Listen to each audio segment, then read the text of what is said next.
সকালবেলা করেছিলাম আলু ভাজা, তো মুড়ি দিয়ে নিয়ে নিয়েছি আলু ভাজা, শশা কুচি আর একটা লম্বা দেখে লঙ্কা। আর শশা দিয়ে আলু দিয়ে মুড়িটা মেখেছি, দেখি খেতে পারবো কি না।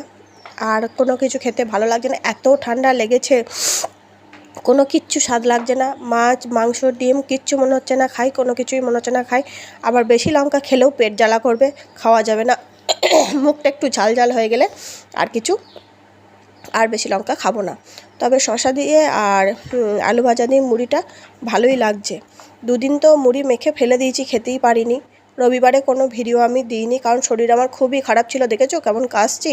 তো প্রচণ্ড কাশি আর প্রচণ্ড ঠান্ডা, আমার বলে নয়, আমার মনে হয় প্রত্যেকের ঘরে ঘরেই গরমের জন্য সবাই ফ্যান চালাচ্ছে, আর সেই হাওয়ায় ঠান্ডায় হাওয়া লেগে যাচ্ছে, তারপর শরীর খারাপ করছে। রাত্রেবেলায় ফ্যান চালানোর পর একবার ঢাকা নিচ্ছি আর একবার ঢাকা খুলে দিচ্ছি। তো আমার মতো সবারই হচ্ছে, সবারই শরীর খারাপ। সবাই সাবধানে থেকো, ভালো থেকো।